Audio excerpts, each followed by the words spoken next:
Let's just start. Laura Racky, how are you today? I'm good. It's very warm in here today. It is warm. Tell me what's going on here. Look, I've obviously gone for the David Duchovny sort of, Californication fashion today. Mm-hmm.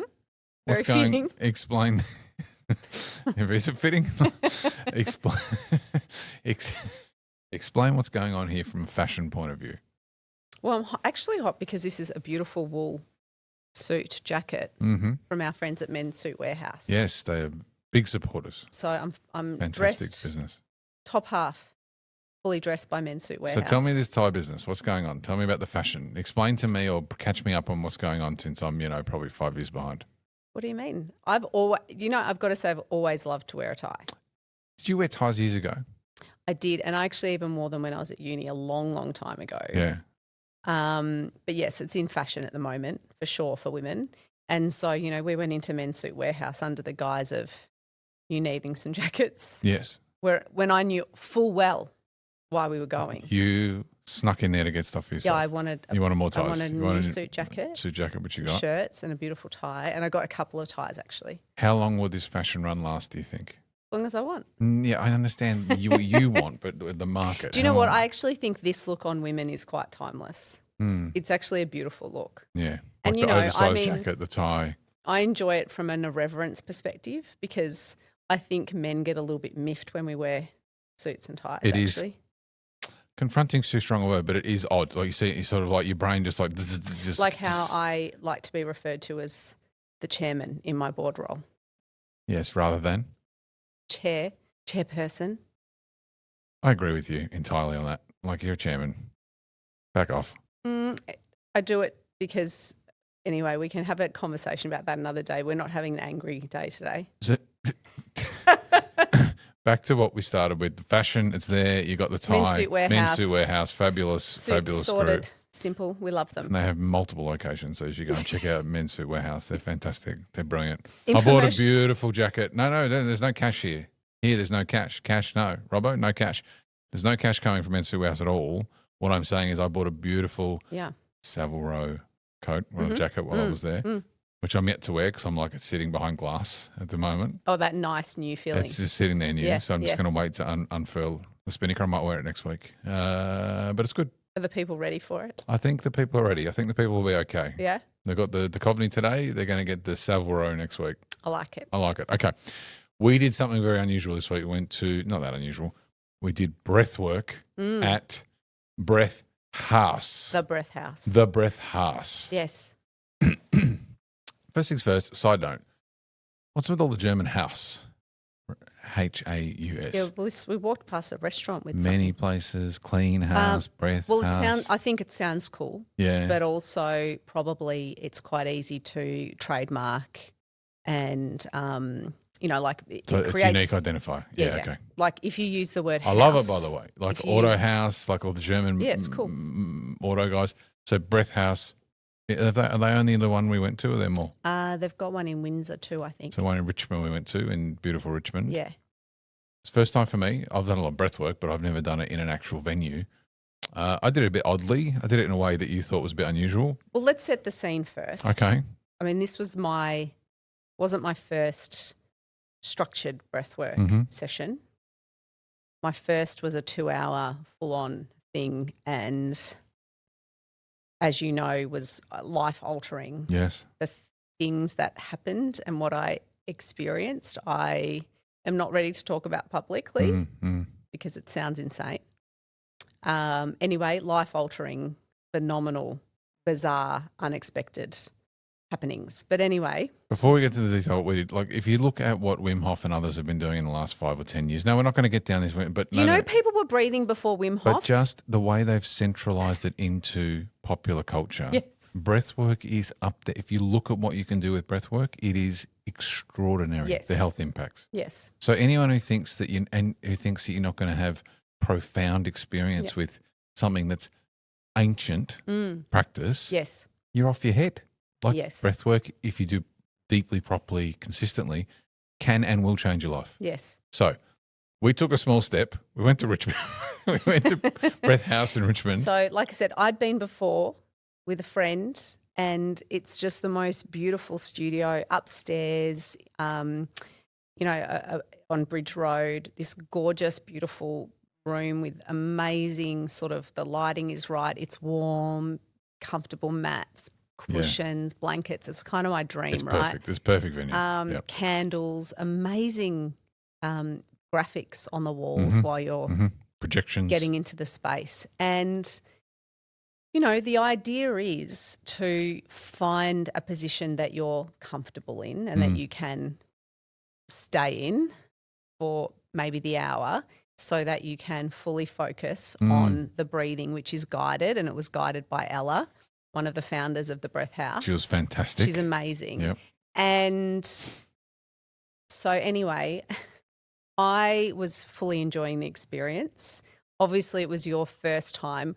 I selfishly didn't really want to interrupt my experience too much by opening my eyes and whatever, but I did twice open my eyes to just check on you. Midway and I was through, fine. first time I looked, you were on your back, obviously. Your knees, well, you're in Happy Baby, actually, is what you were doing. Yes, I was in Happy Baby. Yes, You're I in was Happy Baby. And I know that, you've got your own reasons for needing to be in motion, and that you already, as soon as you walked in, you said, I don't know how I'm going to lie in one position without pain for this long. I can't do that. Yeah. And I thought, okay, he's just having a little bit of a wriggle and a stretch. It's a bit more than a wriggle. In between the sort of more full-on parts of the breathing exercises. And then at the very end, when we were sort of coming out of it, I looked and it was kind of like a mime was next to me, maybe pulling an imaginary rope down. I was pulling the universe into me. From the ceiling. And so I don't know, Christian, why don't you explain a little bit more about what you got up to so there was probably 40 people in the room? 38 people. Mostly still. Do you know how I know it was 38? Because you always do because I counted and I did how much per head, and then I'm like, what's the profit of this session? That's what I do before I walk into anything. Anyway, I walk in the cinema, how many tickets they sold again, here? setting the scene. It's about being on blankets, cushions, comfortable, still. Yeah, cushions. Stillness. Yes. Stillness. Dark. Eyes closed. Yes. And yet. Look, 37 out of 38 people pretty much didn't move for the hour. I stretched around in between them. Yeah, but not noticeably. 1 out of 38 people was moving around quite a lot, albeit I was in a section where no one could see me. I was in the corner, I was on the side, so I didn't actually disturb anybody. You didn't even notice until you opened your eyes. I think, except maybe poor Ella, who might have been at the front going, what is that gigantic man doing in the corner? I can't lay still for an hour on the floor. I have chronic pain. There's no way that was ever going to happen. I don't know how you thought that would ever happen. So what I realised within about 10 minutes is that I can habit stack here. I can do the breath work, which was amazing and profound and incredible, and I would recommend to everyone to go to BreathHaus or comparable, although that's a great place to start. I've got to say the experience was elite. And I'm also going to use this deep breathing to stretch and push my body, groins, hips, back, shoulders, pull the universe into me, really do some work while I'm here. I want to see what pulling the universe looks like. I'm not doing that. Imagine if you're laying on your back and there was a rope hanging from the ceiling and your job was to climb that rope. We're not using anything but your arms. And just for, in case it's not obvious for the players at home, you are a giant person. Well, compared to you.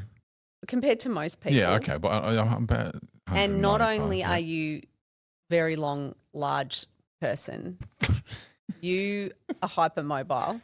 Yes. And when you stretch and move, I don't know, it's kind of like watching, don't take this the wrong way. I will. I it's reserve as the right. ridiculous as watching an elephant dancing, doing ballet dancing, but well. So not a clumsy ballerina. It doesn't look right.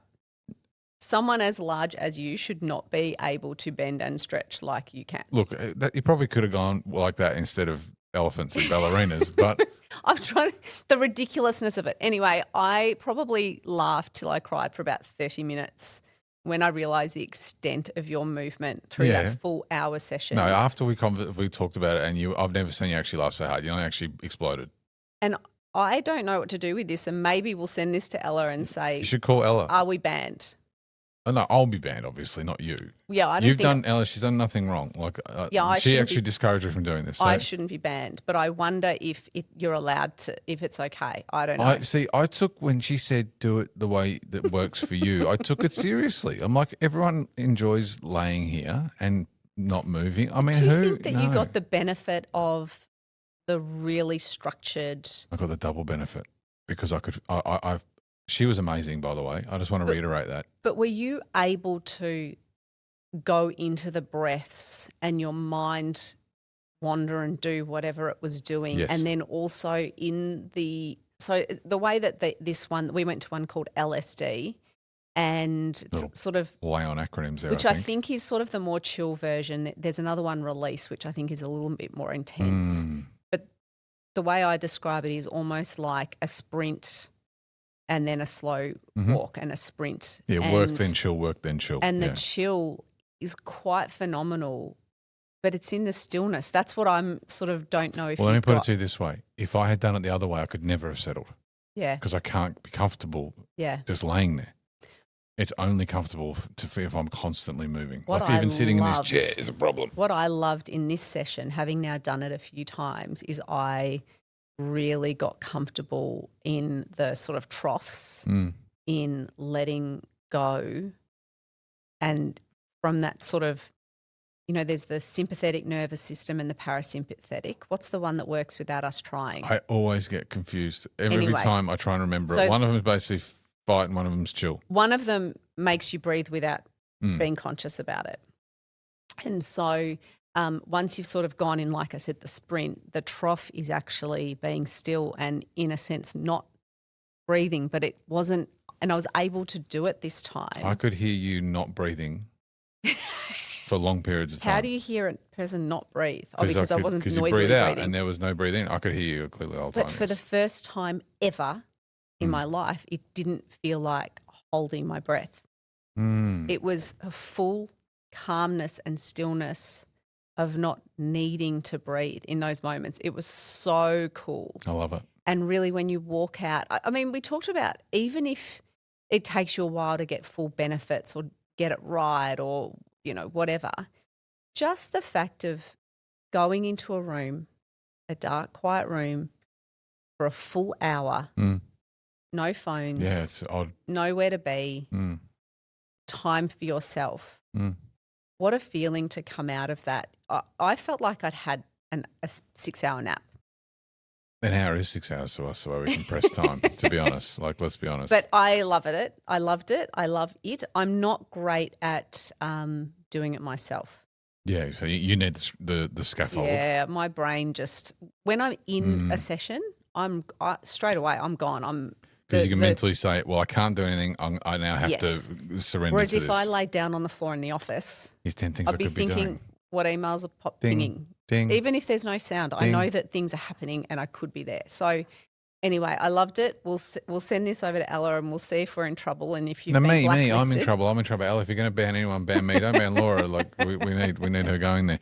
Okay, let's do a little thing. But I think if people are interested, I think you could probably, it'd be good to do a science lesson on breath work. Yeah, let's do that another time. One Once time. we've reminded So ourselves of the facts.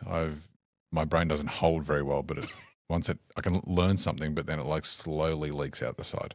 Just push something else out that you don't need. Today, I was going to do a little mini segment. I'm not going to do that today. I've decided we've gone too long on that one. We're going to do civil litigation. Okay. Now, the world knows that you're a lawyer and you're a very good one. I tell people just how good. What a shock. You tell people. I would. No, I'm in awe of you as a lawyer. Like I mean that when I say it. I don't say that flippantly. The way you approach not just your understanding and depth of knowledge, but also your commercial approach, the way you sort of apply it to business. And, we've had a few hairy situations where we had to make some decisions, and your application of dry law is extraordinary. So anyway, you don't need to say anything about that. I was thinking of the scenario when a lot of people are like... Hang on. Let's just give the context of why we were talking about this. And I can't even remember what we were talking about. Because I said that something I'd love to talk about is litigation, because for at least once a month for my entire career. I've I had remember. the same conversation. And I don't mean this negatively, but unless for the uninitiated, Yeah. right? And that's always the first question I ask someone, have you ever litigated before? Yeah, yeah. Because if you've not done it. Tell us what litigation is to start with. Well, litigation is court proceeding when you're involved. So this is different. You can be in a dispute. Yep. But litigation is when you get into the kicking off a formal So you're process. on the runway, formal process that will there end is in a court. A magistrate's that court. will end in court. VCAT. Yeah. Well, no, dispute. Or is it when it gets to court? Dispute is before. Yeah. Right. And so if you're uninitiated, you might have all different ways you form views about how this stuff works. You watch legal shows on TV. Right, you watch Suits. It all looks like always the person on the right, on the right side of the argument wins, and all this sort of thing. Good luck with that, right? And so I just thought it would be interesting to have a little bit of a play between us and talk about the way I like to approach a dispute and therefore litigation. So you're bringing your two great loves together: the law and theatre. Yeah, maybe. Okay, so we're going to do a play within a play about what I am who. Who am I? Is this a Scottish play? Whoever you want to be. Do you want me to give you a name? I'm a business owner. Yes, I think that's important. Or a senior person within a company. Okay, so I'm business owner. Business Be an owner. I'm a business owner. What industry I'm in? Let's say I am a service provider to other businesses. Let's say I'm providing air conditioning installs. Okay. No, gas installs. Yes, gas top commercial. Done. All right, so venues, restaurants, nightclubs, whatever, I'm doing gas installs in commercial kitchens. How's that sound? Sounds good. Okay.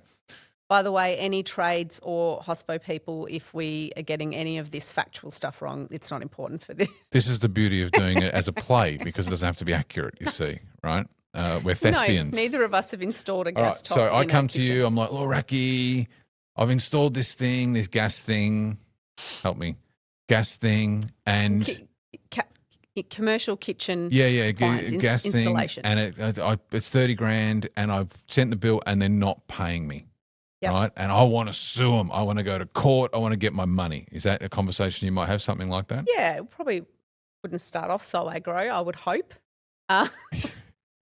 So, Laura, I've got this issue. I put this gas thing in for a client of mine, and I paid 30 grand a bill, and they haven't paid me, and I want to get my money.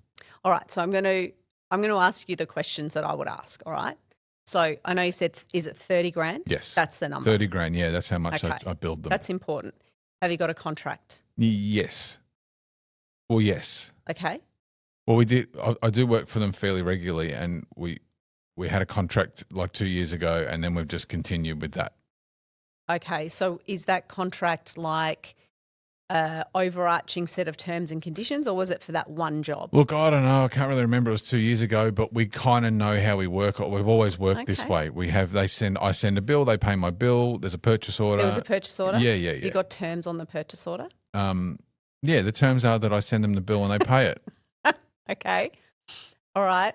This has never been a problem before. They've always paid my bills. That's nice. Sorry, I wouldn't say. This is definitely a play. Okay, all right. Back in character. So I'm going to say to you, of course, I want to look at that original set of terms. I want to see the purchase order. Yes. Okay. I want to see all the invoice. facts. You want to get all the evidence. Sure. Yep. But for the purpose of the conversation, okay. So I'm a bit hot under the collar here. Right? Yeah, that's cool. That's fine. I'm not going to be – I get it. I get that you're frustrated. Yeah. I would want to know – so it's definitely just the 30 grand. Did you do the job correctly? Yeah, no, we did the job. No issue with the job? No issue with the job at all. No concern raised by the client? Look, a few months ago we had another job that we were working on for them that they weren't happy with. Right. But like they stopped worrying about it. They didn't bother me about it anymore. They paid you for that job, and then realised after the event there was an issue. Yeah, but that's not this job. And how much what was the issue with that job? What's the cost to them, or do you have to go back and fix it? Did it hold up their work? So we had an installation. I'm reaching here. We had an installation, and we were putting it in, and it meant that they had to not open a venue for like 6 weeks. 6 or weeks. 8 weeks, all maybe. Right. Okay. But it wasn't all our fault. There was a supplier and all this sort of thing. Anyway, what's that got to do with this one? We'll get to that. Do you want to work with this client again? Yeah, but not if they're not going to pay me. But yes, I would like to. For 2 years we've been working together. Right. So they're a valuable customer. Yeah, client. absolutely. Yeah, okay. All right. Here's the thing. I'm not being flippant about your 30 grand. Okay. 30 grand's a lot of money. Yeah, it is. But you're telling me that maybe there's an issue with the contractual tic-tac-toe. Okay. Now, look, when you've done something pretty clear-cut, like you've gone and done the work, it's not this ephemeral, abstract thing. It's much easier to make the argument that you should be paid for it. The terms upon which you should be paid is what might be up in the air. Then you've got this added issue that you're telling me about this other job. Now, I don't know about you, but 6 weeks of trade, or what sort of scale hospo venue are we talking? Doesn't matter. Even a restaurant, bar, place. 6 weeks. Tapas bar. 6 weeks is going to be at least 30 grand, maybe more. Yeah, you think so. But that wasn't just our fault, It wasn't our fault. I get that. But all of these things are kicking off more complexity, more wiggle room for your client to argue against making payment, more time, more cost. But they can't use some other job to... They can potentially. They could have a set-off argument or another type of claim against you. The other issue that we're going to run into is, like I said, 30 grand's a lot of money, but lawyers also charge a lot of money, so do barristers. Okay? But I want my money. How much? Yeah, that's what do you mean cool. they're going to charge a lot of money? I'm in the right. I should get the money. So even if... I've got a great case. Okay. So even if... Now this is something that's really important. I just want to stop at this Step point. out of character. The theatre is over. Often I find a lot of people have spoken to other solicitors or mates or whatever, and they're kind of given a very short-term approach about what to do next, and no one discusses with them the long game in the actual litigation side. As far as I'm concerned, with any dispute, any contract, you should always be thinking about the long game. The whole process. The whole process, Right. the whole process, the whole cost, because you can't make a decision now unless you know all of the potential ways that things could go. Yep. So at this point is where I would say, I get it, and we can have a conversation about what we can try to achieve. Like options. And whatever. Yep. And they're not from you always just going to be legal options, are they? They're going to be commercial conversation options. Yeah. So at that point I would say, but what you really need to get across is that if you ran this, even through the Magistrates Court, which is, technically cheaper, you might be in court 1, 2, 3 days running this if this is going to become an argument about the current installation, the previous job, what the terms and conditions were. Maybe 3 is a bit much, but even 2 days. Even with a very junior barrister, that's like 10 grand just in court time for a junior barrister. So that's no letters, that's no solicitor fees. Plus me sitting there next to the barrister for those 2 days. Well, that's another 100. But similar, okay? So very quickly, and just by the way, like this, I get that this seems totally unfair. No, it is unfair. It is unfair. And the cost of the legal system is diabolical. Exactly. But you can't just invent. No. And so that's why the question around the value of the debt is really important, because, of course, if you're chasing $1 million, chucking in 50 to try and get half of that back, it's kind of worth rolling the dice. And what about legal fees? So let's say you win. Let's say we go through this case. I'm on the 30 grand. We go through it. I'm like, you know what? I don't care. I'm going for it on principle. Yes, let's say. principle. And this, Which there's a very common saying in the legal profession that lawyers love a client with principles. Because they have unlimited. Right? Yeah, and I say, and if anyone is listening who's spoken to me about a litigation or a dispute will have like, heard me say this. Yes, Laura. It's all good and well to have principles, but in 6 to 12 months, when you have been getting an invoice from me every month, and barristers you'll now be as like, well. F those principles. Oh. Because you will be so over it. So, well, I think you need to define what your principle is, but yes. We didn't finish the cost side of things. Let's just, for argument's sake, say that I want to run it. Let's just say, for argument's sake, the whole process costs you 20 grand in legal fees, which is low. These things just creep up. Yeah, okay. All of the courts have these things called scale costs. And that's where all the courts say, oh, good on you lawyers, you go and charge whatever you want, but we only see the value of what you're doing as being X amount. And in the case that your client wins, you're only awarded scale costs. Okay, I think that's too complicated for people to understand. So let's say the total legal fees are 20 grand Yep. And I win. You win, then it gets number crunched. Yeah. All of my line items, all my barrister costs, and it gets compared with the court scale. You might get about 60% of that back from the other side. So if I win, I get my 30 grand. Yes. I get my 20 grand fees that I've put in, I might get 14 back. Let's say something like that. So you're going to be behind. 14, whatever it is, 12, 14. So even if I win, you're getting less than the debt. Yes. I'm losing money. Yes.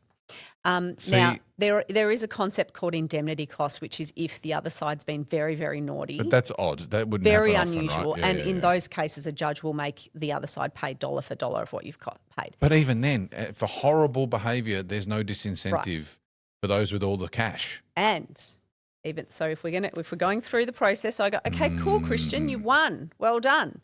Here's your 30 grand order. Here's your costs order. Guess what? Still got to go get that money. Right. So the money's in their pocket. Then you got to actually go and extract it from their pocket. So you've got an order sealed from the court. Okay, that's great. They get it. They've got very short time period in which to pay it. Appeal. Well, they could appeal, but again, that's them wasting money. Even if then if they don't pay, you might have to try to start a wind-up process. Oh, God. That's another $5,000 or $10,000. Even if you sunk them into liquidation. Is the cash even there? So these are the things that you've got to work through when you're making a decision about how you're going to approach a debt. Again, we're very much talking about smaller debts, and I'm not being flippant. So 30,000 is a lot of money. Okay, riddle me this then. If it's 500, $1 million to 2.53 and totally and different escalating, conversation. Because the costs are the same. Not the same, but like they're not going to be the same. Well, they might be double then, let's say, right? As in per unit of time. Maybe. Right? There's more complexity, you need more barrister, you need more this, you need more that. But the cost might be 400 or 300 to chase 5 million. I think though so the next part of the conversation is, well, do you make a call about I'm going to spend this much so I might spend 2.5 to try and extract 15. Yeah. Because there are steps that you can start taking towards litigation, but not actually kicking it off. Yeah. Or you can kick it off and have like a process where you say, well, we just want to kick it off, get to mediation and then settle. And so to me, whenever I'm running any dispute through to I try and avoid litigation now, but there has to be a game plan of when you'll pull the pin. The problem is that a lot of people go into this, they talk to a lawyer and the lawyer says, you got a great case. We'll write a demand letter, $1,000. They're like, and that's all you will hear about. 1,000 to chase 30 sounds pretty reasonable, right? So you spend the 1,000, the letter gets sent. No response, blah, blah, blah. Then they say, oh, well, what we can do is we can start a proceeding in the magistrate's court, cost you $2,000. $3,000 to chase 30 sounds about right. You pay that. Yep. Now, lawyers are supposed to give really good cost disclosure, but if they're only talking about one stage at a time, they're not going to get to the point where they tell you technically correct. The whole thing. So I liken this issue now that you're in to a pokie machine. I've put in one. I've put in two. I've already thrown more good money after bad. I'm going to keep going. You get angrier. You get more entrenched in your position. It's a sunk cost fallacy. Where you've sure sunk X amount of costs and you're like, Similar well, thing. we're here now. We might as well keep going. Exactly. So anyway, I think we've made it clear my view on and my approach in all of these situations. Let's go back to your scenario, okay? So another reason why I strongly dislike true litigation is because once you hit the courts and get past mediation, if you will not settle and you can't get the other side to settle, it's all out of your hands. The judge takes over. Now, I spent many of my early years, most of my uni years, sitting in the federal court as a court officer. Yeah. And that's where I learned that it's not about black letter law. Sometimes the judge just likes a witness better on one side and will find a way to bend the law to suit. There's a lot of variables, And again, I'm not saying that's wrong, But what it means is that you cannot know for certain how your matter is going to go. Yep. There is no certainty in any proceeding. Otherwise, like, no one would go to court. Everyone would settle. Yeah. So everyone's rolling the dice going to court. So I see what you're saying. So if there was confidence in the outcome, more people would make bigger settlements because they know I'm screwed. they're I'm a going to lose. 90% probability of getting crushed. Yes. Right? But in fact, what lawyers do know is that there's so many human elements. There's so many human elements and persuasion and coercion and positioning that all bets are off once you get to court. And even worse, once you get to the decision is out of your hands. Totally. Then the remedies are out of your hands. Yes. So again, if you've spoken to me and I have, been trying to persuade, often when I'm persuading clients to settle gently, but, I don't believe in watching clients and aiding them in racking up costs for no good reason without being very, very upfront about what they're getting into and where it's going to end. Because I don't want a client in 18 months being upset and angry. Firstly, litigation sucks the life out of you. Yeah, energy-wise, So I'd say to you, aren't you expanding your installation? Like, don't bugger around with this. This is going to suck time and energy out of you, emotion. And it's much worse than you think it's going to be, almost always. Go and chase three $30,000 installations. Maybe get paid half up front from now on. We talk about your terms. Anyway, so let's use your example. So I would say to you, if you go to court, all the judge can deal with is, let's liken it to a pie, basically. There's a pie and the judge can cut it up, yeah? Maybe you get all the pie, they get all the pie, gets cut up, whatever. Yeah. But the judge can only deal with what's in front of them. When you are talking about being more holistic in your approach, which is my preference, it's like a buffet, okay? You can fix this problem in any sort of amazing creative way. So you've told me already that you've had a long-ish relationship, term, right? They've paid bills before. We have purchase order set up. We're in their system. You've got exposure with this previous one, that I would be wanting you to clean up. I don't want that hanging over your head like the sword of Damocles, right? The previous project, The previous project you didn't do so good on. And like, you want to maybe have a service agreement with them to go and service all of their locations. They're growing, they're expanding. This could be referrals, all sorts of things, So the way I would guide you through this is to say, why don't we reframe this? You're pissed about the 30. There's a reason this client's not paying it. Let's not be ignorant about that.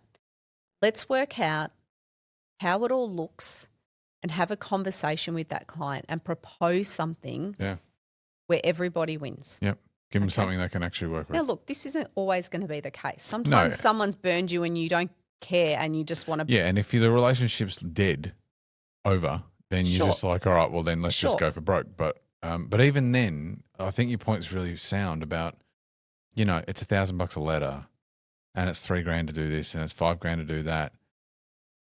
And the time and energy involved. Again, we're talking about when we're looking at smaller debts here. I'm not talking about the big things. But to me, and especially when I think about business owners and they're growing their business, like, if you put the same money and energy into chasing the next 3 clients, you'll get that money. You'll dwarf this number, Right? Yep.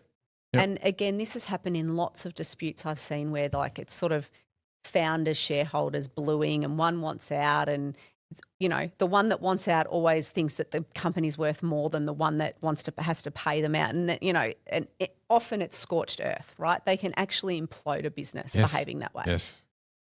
Always when I'm generally I'm guiding the one that's going to stay, that has to pay out the other one. I'm like, this is your investment in yourself and this business. Get this person out. Get on with your life and go and make the big bucks. I love it. And it might hurt now. Anyway, so, Can I ask a question? Yes.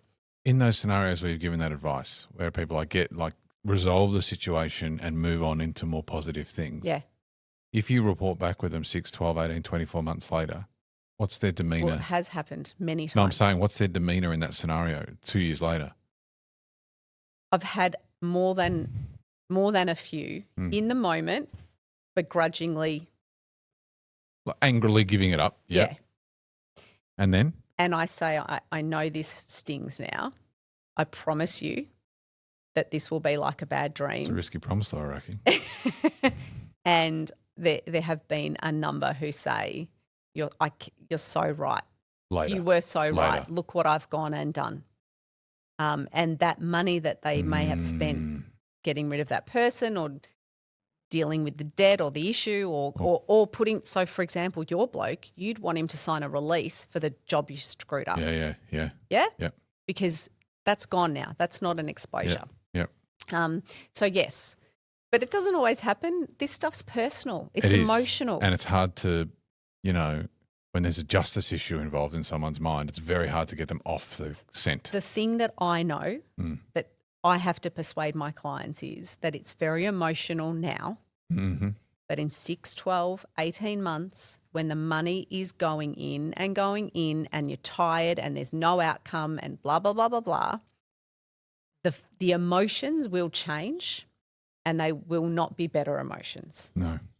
Or there'll be none left and you just have a big, huge bill. There's that saying, you can be right or you could be happy. It's a little bit like that. It's actually with litigation. Useful. So, okay, this is amazing, but let's wind this up. When it's 500, talk about this all day. I know you could, and you should. But 500, 1 million, 2 million, 5 million, 10 million, 100 million, whatever it is, obviously totally different approach. Well, because again, to me, litigation is almost a gamble.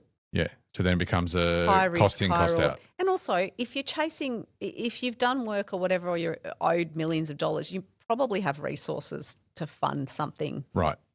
And you're at that level. When we're talking about 30 grand, we're talking a small business. Yeah, but you're talking 3 million from then on. You're talking about, companies that have that capability. Okay, totally. So basically the summary, if I can capture it, is that litigation costs much more than you think it will. Yes. The emotional drag is much worse than you think it will be. Yes. And sadly, unfairly, horribly, embarking on this journey is more than likely, even if you win, to be a loss. Yes. In White Men Can't Jump, where she said, sometimes when you win, you really lose. It's all one big organic globule. Yes. Yeah. And so all I'd say, I think, to anyone who finds himself in this position is to talk to more than one lawyer. Yeah. Because some will be very gung-ho. Here's a little hot tip. Don't get a hot head after talking to mates, spouses, family members. Yeah. Because people will wind you up and that's when your ego starts getting... They're not the one paying the bill. Right? How dare they? And it's personal.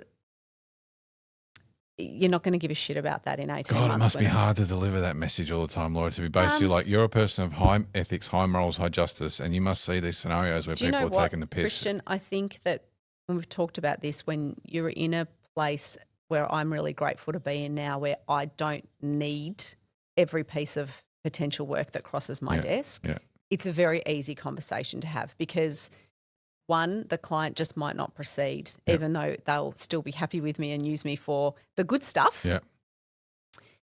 And stay in that trusted advisor role, which I love. Because it's very good advice.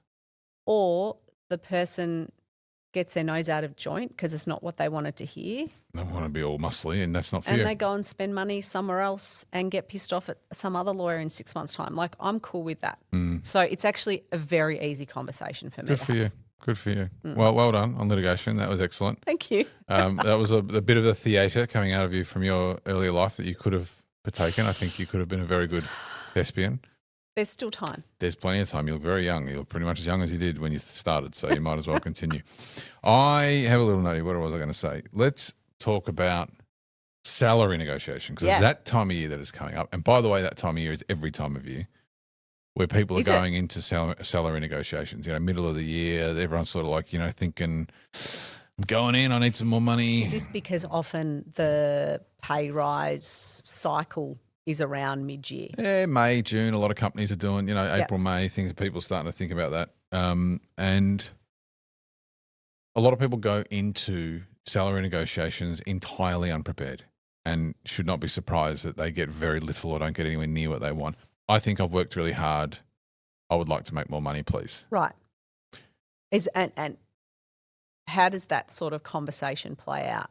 the unprepared conversation. Well, there's lots so of people can see it in themselves. Obviously, there's a million scenarios, right? So I don't want to try and broadly generalize. But if, let's say, your manager, your owner, your whatever sets a meeting for 3 weeks from now on a Thursday, annual review. Yep.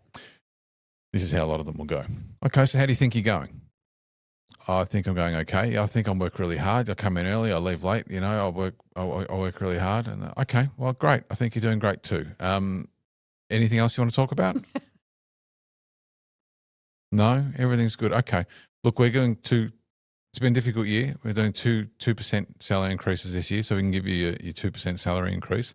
We'd like to do more next year, but you're doing really well. Thanks. You're doing really well. We want you to keep going. Okay? Any issues, come and talk to me anytime. If that was me, if See I you in was the 12 months. employee, I'd be like, see you later, here's my Right. resignation, I'm going.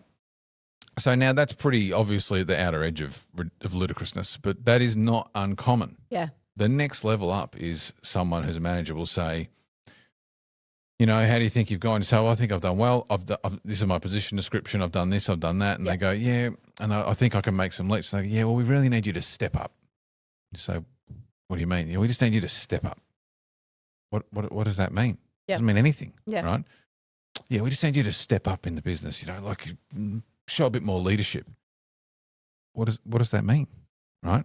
So when it comes to these conversations, these fluffy, I hate the expression, motherhood statements, these sort of fluffy statements are worthless from both ends. If you're leading people, they're only good to suppress people if that's what you're trying to do, but you're going in totally unprepared. And if you're going in for the salary increase, you're embarrassing yourself because you really need to prepare. Okay, so the absolute best practice, well planned and executed, working towards that salary increase in the performance review process, what does that look like? Okay, I'm going from the employee point of view, looking for the salary increase.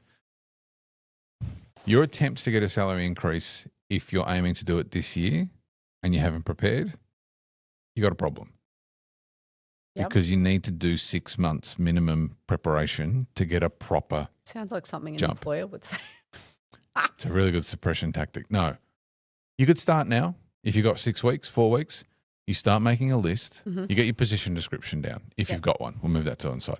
You start making a list of every single responsibility that you have. This shouldn't take too long. I look after this. This relationship, this product. I'm an expert in this technology.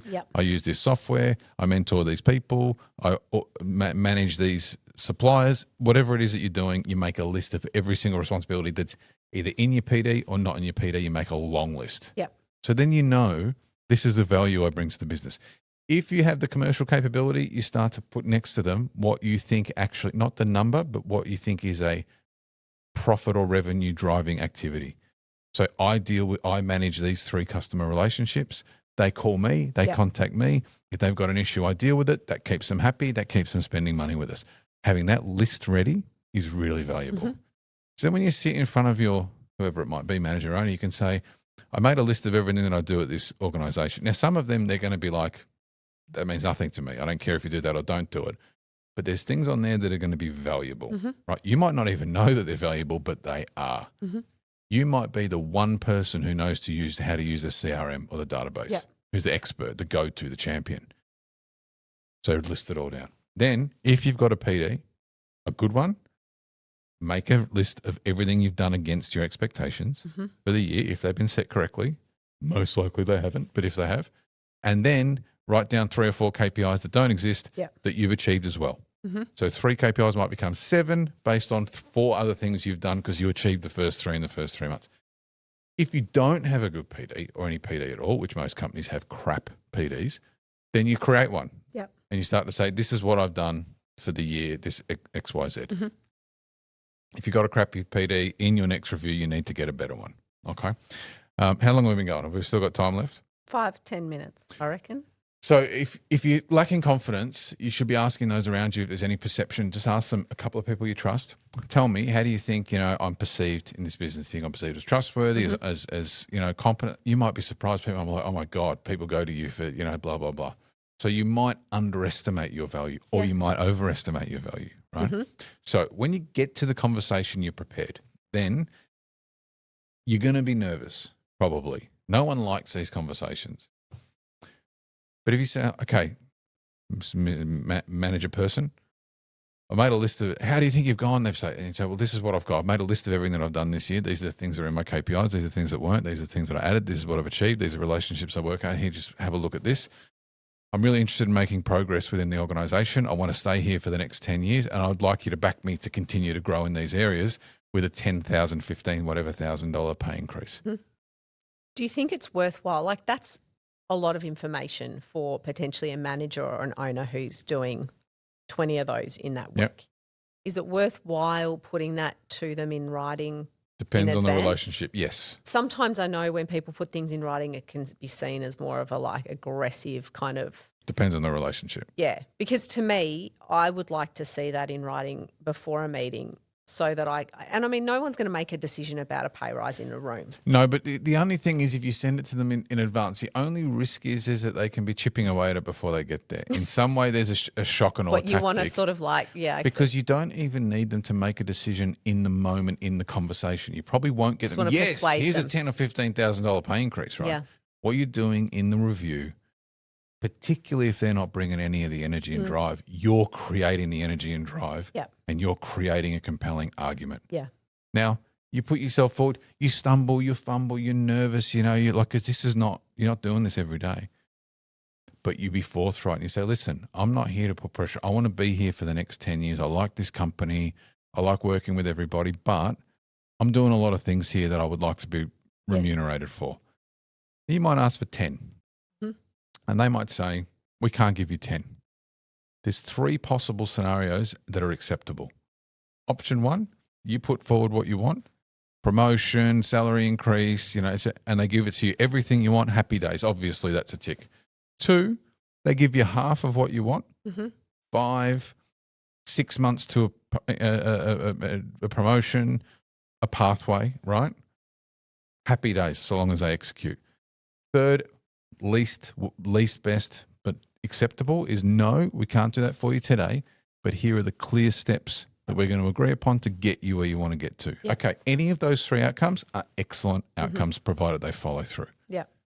If it is no, we don't think this, no, we can't do that, or it's this, that, or for whatever reason, this is probably not the place for you. And then you have to start making some decisions about being smart about moving somewhere else. We've talked about this before with, making that decision. But I would also say if I know you might think you've been evidence-based, but I would probably suggest having an open mind in hearing the feedback too, because like you said, you could be overconfident. Almost certainly. Like so you're sorry, saying there's straight many away. who will be. You're saying straight away if you don't get some sort of agreement or whatever, but really if someone says, no, wouldn't you want to sort of drill down and say, I'd really like to know why? That's my point, is that point 3 is you don't get anything. You don't get a salary increase. You don't get a promotion. But they say, okay, if you want to get there, these are the things you need to do, and this is how we're going to support you. So then you know that they're backing you to do it. So you've overestimated your position, which happens. People walk into that buzzsaw. It's very confronting. Yes. To think that because you're working 3 hours longer than the person next to you, they might be 3 times more productive than you are. You just don't know it.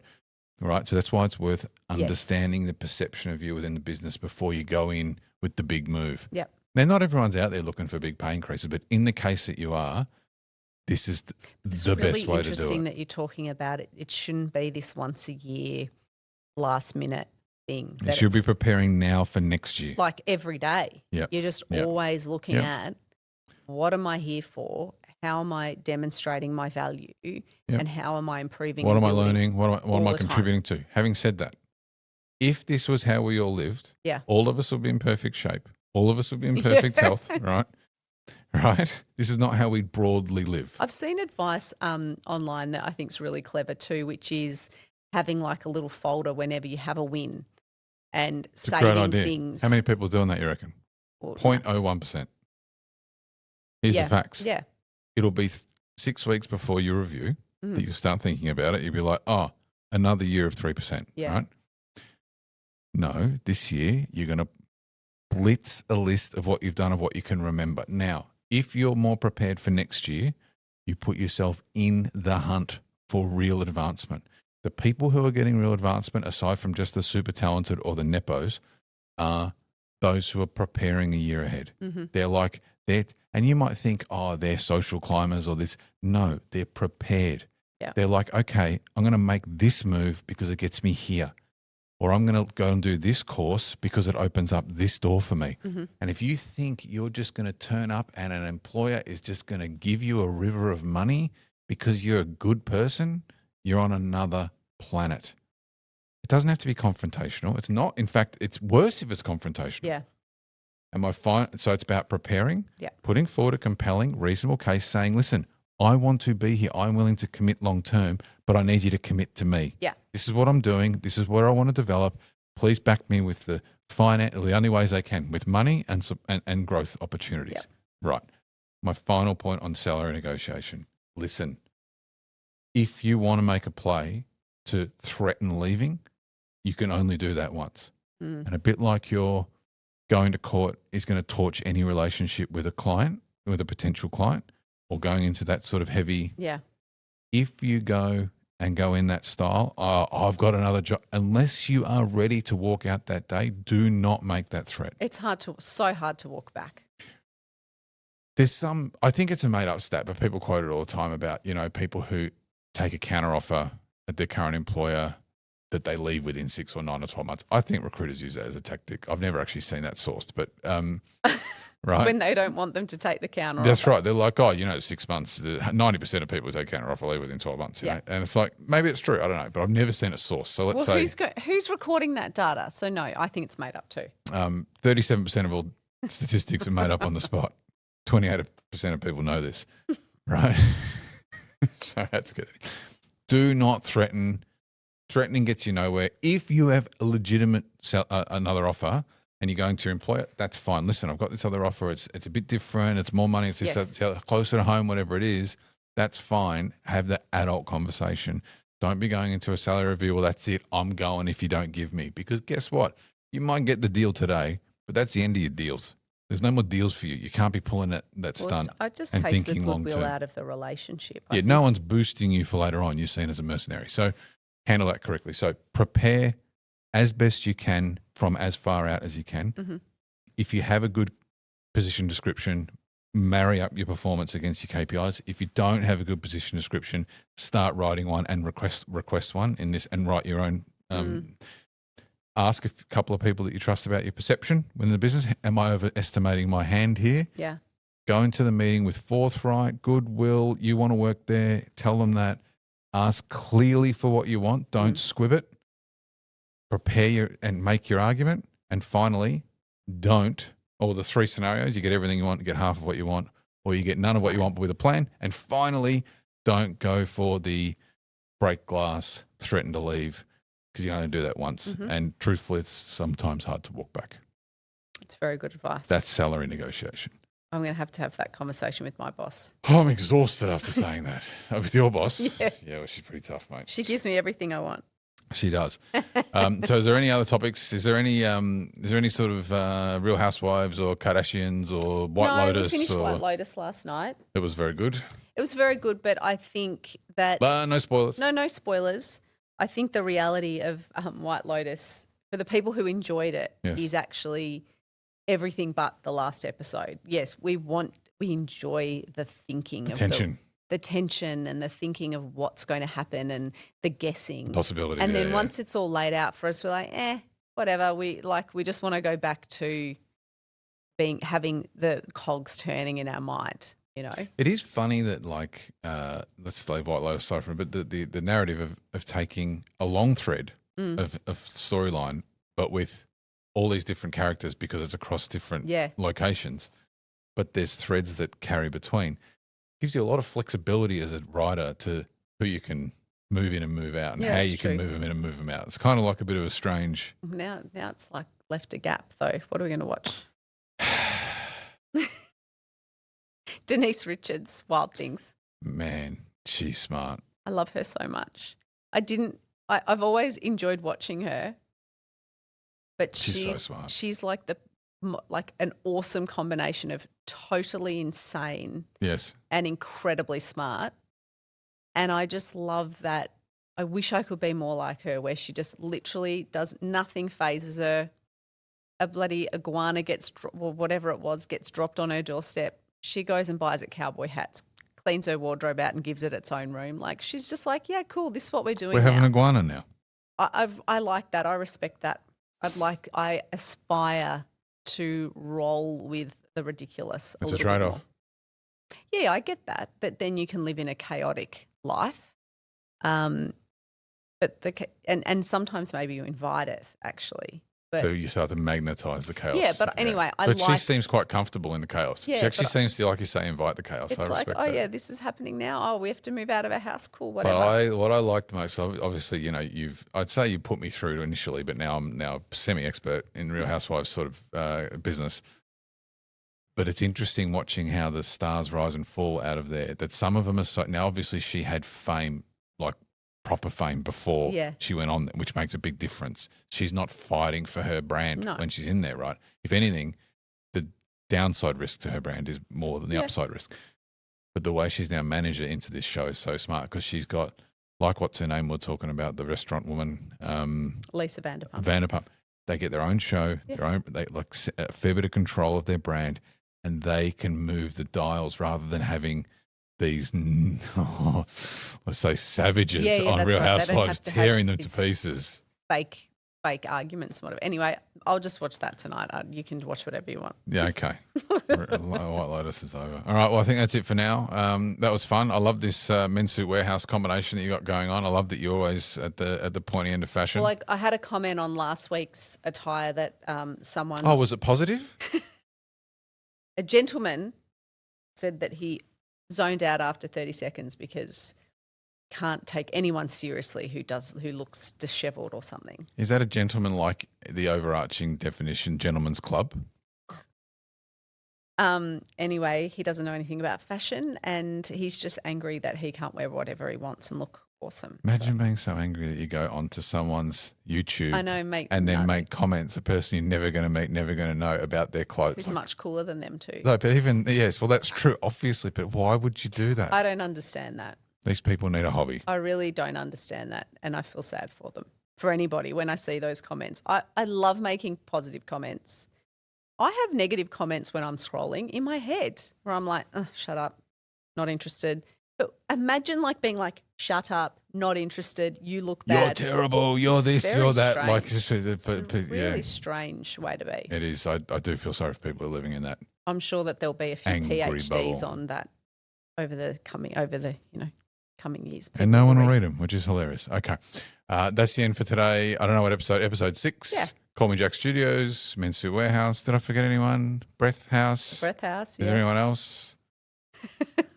LL Gold, Leader Built, Vital Talent. Have I name checked everyone? Brand Emporium. That's it. All right, that's enough. Till next time. See ya.